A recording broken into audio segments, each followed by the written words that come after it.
Yan, tara guys. Kita ngayon sa Mini Cooper. Pumunta tayo ng opisina, office ni Amo. Kunin natin yung papipirmahan at dadali natin kay Madam.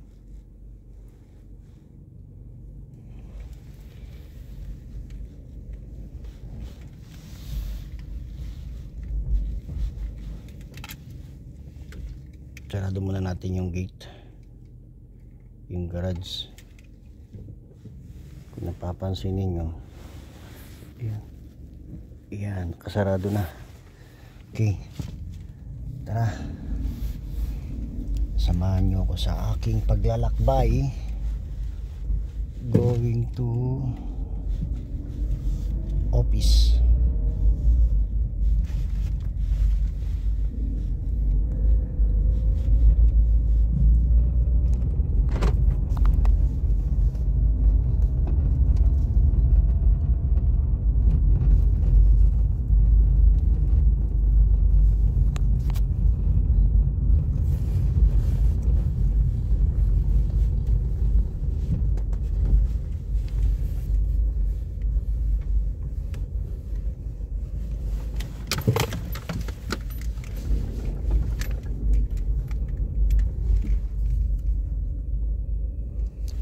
Time check now is 10:33 AM dito sa Saudi Arabia.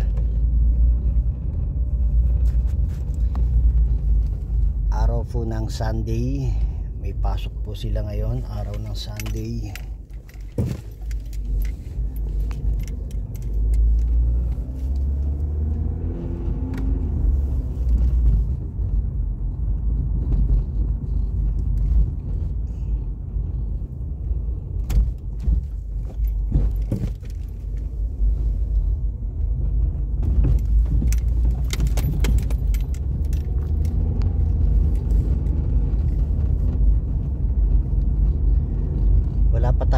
Wala pa tayong tawag nito,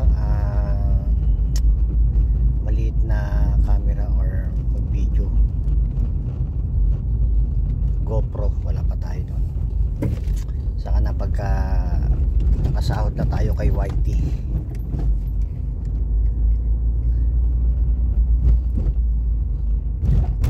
Dito nga pala ako ngayon guys, dito ako ngayon sa Saudi, dito sa Al Kubar, Dammam.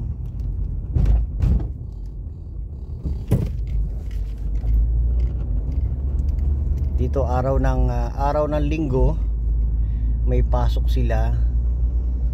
Pagkadating naman ng Biyernes tsaka Sabado wala silang pasok. Diyan sa Manila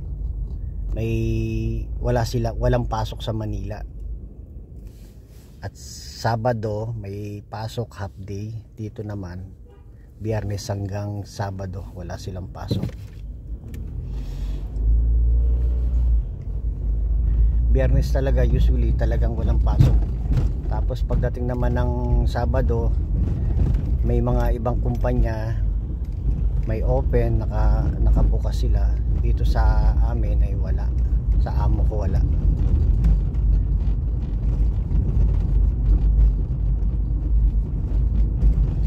So 2 months na lang ang paghihirap at kahit paano ay makakabakasyon na rin tayo. Almost 2 years and 5 months na tayo. So mga May, April katapusan or mga May ganyan makauwi tayo.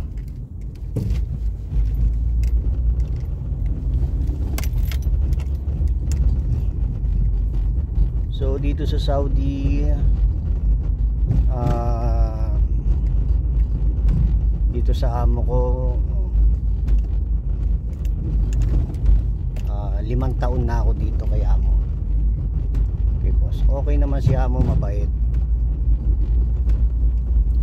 walang masabi. Sa akin lang may masabi.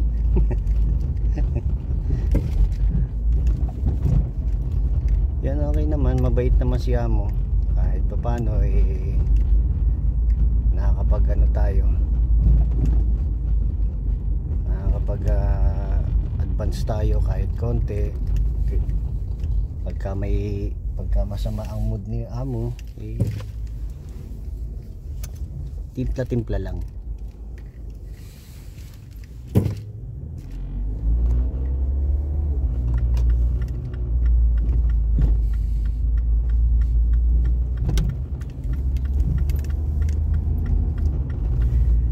So sa mga nagbabalak mag Saudi dyan sa inyo, ang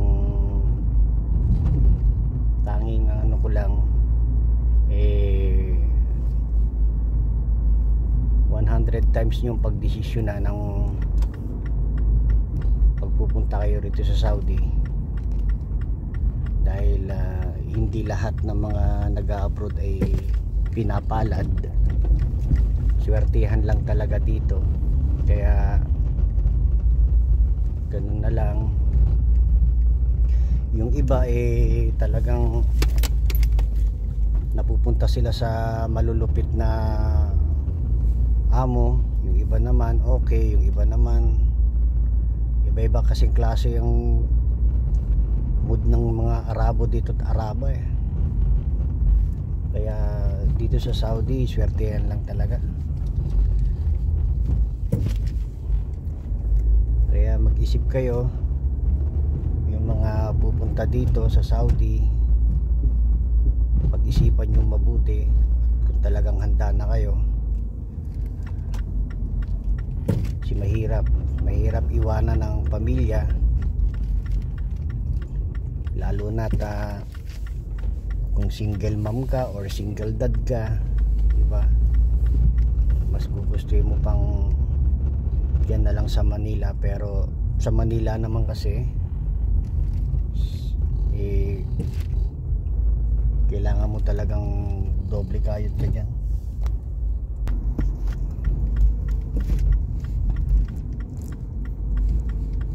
Swerte-swertehan lang talaga dito sa Saudi. Kahit sa mandakong daigdig ka mapunta, saan ka man mapunta, talagang swertehan lang talaga. Swertehan lang din sa magiging partner mo, sa maiiwan. Huwag nyo sayangin ang inyong pamilya, dahil minsan lang dumating sa buhay natin na magkaroon tayo ng buong pamilya, no? Kaya makontento tayo kung ano ang meron, no? Makontento tayo kung ano ang binigay sa atin, makontento tayo kung ano ang kapalaran natin, makontento tayo sa isang tao na nagmahal sa atin. Ganun lang talaga ang buhay, di ba?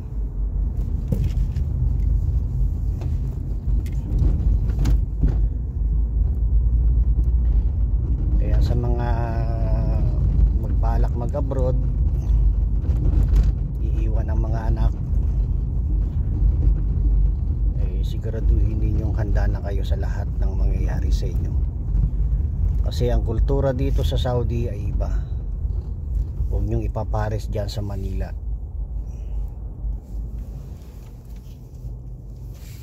Dahil dito Muslim area dito, at saka sagrado dito. Bawal uminom, bawal hindi naman manigarilyo. Okay naman manigarilyo, ang inom lang alak, wala dito. Tsaka yung mga drugs na yan pinagbabawal yan dito. Tsaka yung nangangapit bahay dito sa Saudi, meron din dito. Kaso lang, talagang pagka once na mahuli ka, goodbye Philippines.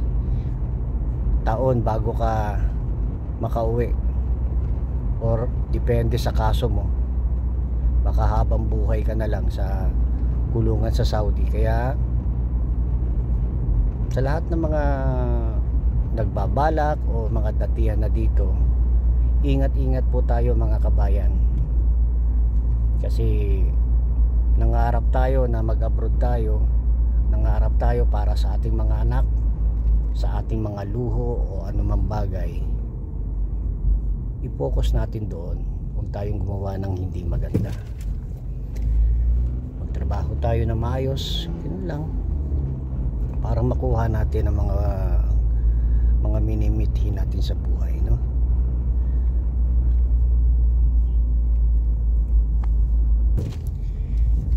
Malapit na po tayo, kaya konti na lang. Malapit na tayo sa pisina.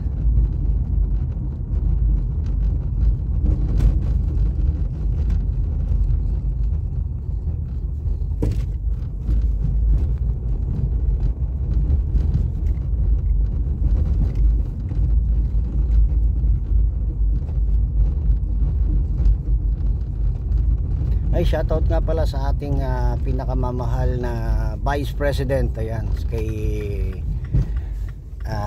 Sara, Vice President Sara Zimmerman Duterte. At saka kay PRRD, yan. Solid DDS po tayo. Solid Duterte po tayo. Tanging si Duterte lang, wala nang iba. Ganon. So nandito na pa tayo, nakapark na tayo. So yeah. Ang dala po natin ngayon ay Mini Cooper at automatic. Yan, automatic na Mini Cooper.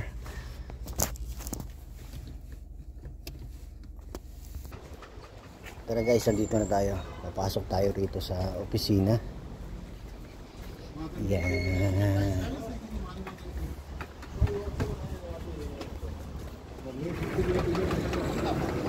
Hello, assalamualaikum.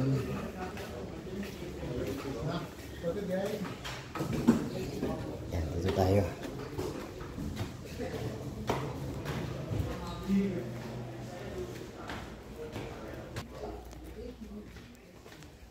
Hello.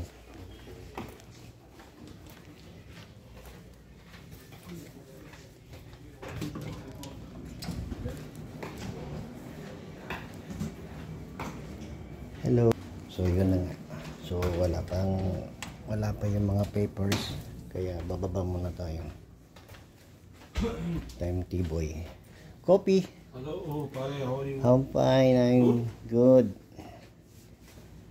Yeah, siya po ang T-boy dito. Say hi. Huh? Hi. Hello. Where are you from? Hello. Ayan, ito yung gamit dito sa T-boy. Ayan. Huh? Show me. No, it's a video. Busy? Video. Video. So, bababa muna tayo. Ito, nagtimpla tayo ng kape. Nagpatimpla tayo sa T-boy.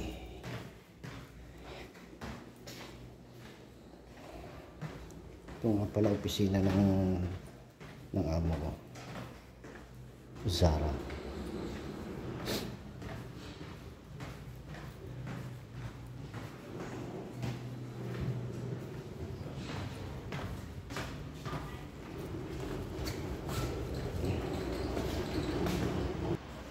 So guys, hanggang dito na lang. Maraming salamat for watching. Don't forget like and subscribe my channel. Thank you.